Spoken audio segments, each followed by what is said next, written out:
yang istiqomah, yang mampu. Maka dari itu jamaah sekalian, kalau ditanya ibadah yang paling berat itu apa? Istiqomah. Ibadah yang paling berat istiqomah, Pak. Bu. Sholat tahajud banyak yang bisa, tapi istiqomah sholat tahajud tidak semua bisa. Sholat jamaah banyak yang bisa, apalagi kalau jamaah maghrib banyak, ya. Tapi konsisten istiqomah sholat berjamaah tak banyak yang bisa. Itulah mengapa Bapak Ibu sekalian, orang yang sholat berjamaah Allah jamin kasih satu hal. Salah satunya adalah kepastian bahwa dia bisa masuk surga melalui sholat jamaahnya, dan juga ada lagi kepastian yang akan Allah berikan kepada orang yang melakukan sholat jamaah dengan konsisten, yaitu as-salamah minan nifaq, selamat dari fitnah. Kehidupannya itu selamat dari fitnah. Kelihatannya sih orangnya kehidupannya lempeng-lempeng saja, Pak, tapi justru karena lempeng-lempengnya hidupnya itulah seolah-olah tidak pernah ada masalah yang terlalu besar yang menghampiri hidupnya. Kenapa? Setiap kali masalah besar mau menghampiri hidupnya, masalahnya sudah minder terlebih dahulu. Kenapa? Orang tersebut rajin sholat jamaah. Makanya lihatlah Bapak Ibu sekalian, orang yang rajin sholat jamaah, kalaupun punya masalah, ada tetap solusi, tetap ada. Dan kehidupan orang yang rajin sholat jamaah cenderung lebih stabil, baik dalam hal spiritual atau dalam hal sosial, daripada orang yang jarang melakukan sholat jamaah. Kemudian jamaah yang dirahmati Allah Subhanahu wa ta'ala, hukum melakukan sholat jamaah. Hukum sholatil jamaah al-mu'tamad annaha fardu kifayatin. Ulama sepakat Bapak Ibu sekalian, melakukan sholat jamaah itu hukumnya bukan sunnah, tapi hukumnya fardu kifayah. Ya Pak ya, kalau Bapak Ibu sekalian selama ini menganggap bahwa sholat jamaah itu hukumnya sebatas sunnah, mulai sekarang itu tolong direvisi. Tidak Pak Bu, sholat jamaah tidak hanya sebatas sunnah yang oleh otak kita kadang kita anggap remeh. Cuman sholat sunnah ini dilakuin boleh, tidak dilakuin juga boleh. Enggak Pak Bu, sholat jamaah tidak sesimpel itu. Sholat jamaah itu menurut muktamad itu berarti pendapat yang disepakati oleh mazhab 4. Mereka berpendapat bahwa sholat jamaah itu hukumnya fardu kifayah, hukumnya wajib, walaupun tidak fardu ain, tapi fardunya fardu kifayah. Contoh lah, andai kata masjid Baitul Aziz ini tidak ada yang mendirikan sholat jamaah satu atau dua orang pun, maka satu RT manusia yang hidup di kompleks Masjid Baitul Aziz kena dosa semua. Itu namanya fardu kifayah. Jadi sholat jamaah itu bukan satu sholat yang hukumnya sebatas sunnah, dan tidak boleh diremehkan dengan pemikiran kita begini Bapak-bapak dan Ibu-ibu sekalian. Sholat sunnah ini dilakuin boleh, tidak dilakuin juga boleh. Yang penting saya mah sholat, yang penting waktunya sholat datang, saya sholat di rumah dia nggak apa-apa, yang penting sholat. Bapak-bapak yang dirahmati Allah Subhanahu wa ta'ala, ibu-ibu yang dirahmati Allah Subhanahu wa ta'ala, selama kita meremehkan sholat jamaah seperti itu, maka selama itu pula Bapak Ibu yang dirahmati Allah Subhanahu wa ta'ala, kita terkadang akan dipermainkan oleh kehidupan. Sholat jamaah itu kunci. Makanya Bapak-bapak sekalian, ada seorang ulama di daerah Jawa Timur, namanya Kiai Haji Abdul Hamid, daerah Pasuruan, ulama yang terkenal min auliyaillah. Beliau berkata demikian ketika ada seseorang yang sowan ke rumahnya, Kiai, ekonomiku kok berantakan, ekonomiku berantakan sekali Kiai, utangku di mana-mana. Bagaimana caranya saya membangun ekonomi Kiai? Kiai tersebut cuma berkata demikian, Bapak Ibu sekalian, lakukan sholat jamaah 40 kali, 40 hari saja.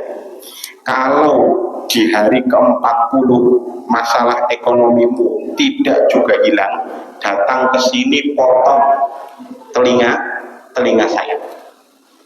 Kata Kiai Hamid bilang begitu. Orang tersebut Pak langsung rajin sholat jamaah selama 40 hari. Efeknya apa Pak? Masalah ekonomi yang dialami berangsur-angsur berkurang. Allah ganti dengan ekonomi yang stabil, ekonomi yang naik terus dan terus. Bapak Ibu tidak percaya? Silahkan dipraktekkan. Targetnya berapa? Paling tidak 40 hari dulu Pak Bu. Syukur-syukur berkelanjutan. Emang boleh Ustaz sholat jamaah dengan tujuan ekonomi? Sebenarnya kurang baik. Tetapi kalau Bapak dan Ibu mau sholat rajin dengan hanya ketika Allah angkat ekonominya, maka tolong dicoba. Ya Pak ya, jangan cuma ngandelin sholat duha, jangan cuma ngandelin waqi'ah, jamaahnya justru Pak. Karena jamaah ini sepenting itu Bapak Ibu sekalian.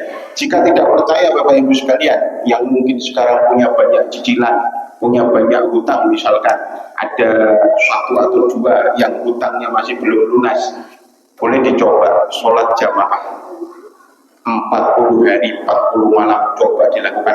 Berat Ustaz, lebih berat mana, sholat jamaah atau hutang? Lebih berat hutang. Kalau lebih berat hutang Pak, harusnya sholat jamaah ini tidak boleh untuk dilewatkan. Kenapa? Karena kita mintanya hanya sama Allah. Kita sholat jamaah, setelah sholat jamaah kita minta sama Allah, tak masalah Pak, tidak masalah. Yang salah itu adalah ketika kita punya masalah tapi kita mintanya ke Gunung Kawi, itu salah. Kita punya masalah, kita menyelesaikan masalah dengan cara kita rajin sholat jamaah, tidak masalah, Allah suka. Ya memang kepada Allah kita meminta, kepada siapa lagi Pak? Memang benar harusnya kita itu sholat dengan cara yang sangat ikhlas, tak terikat dengan keinginan-keinginan materi. Tetapi Bapak Ibu sekalian, terkadang ada di antara kita yang rajin sholat kalau bukti materinya ada. Maka dari itu Allah tak melarang kita ketika kita sholat, lalu setelah sholat kita minta dunia. Memang benar kata Rasulullah, man aradad dunya fa alaihi bil ilmi wa man aradal akhirah fa alaihi bil ilmi wa man aradahuma fa alaihi bil ilmi. Orang pengen dunia kata Rasulullah ada caranya, ada ilmunya. Orang pengen akhirat ada caranya, ada ilmunya. Orang pengen keduanya ada caranya, juga ada ilmunya. Salah satu ilmunya adalah sholat jamaah. Jamaah yang dirahmati Allah Subhanahu wa Ta'ala. Kemudian sholat jamaah ini menurut Imam Nawawi jamaah sekalian, dan ini mu'tamad, artinya disepakati oleh keempat mazhab bahwa sholat jamaah itu hukumnya fardu kifayah. Tolong diingat, bukan sunnah tapi fardu kifayah. Jadi tolong untuk tidak meremehkan sholat jamaah, dan kita tidak boleh punya stereotip atau pandangan bahwa sholat jamaah mah gampang, enggak sholat jamaah juga enggak apa-apa, yang penting sholat.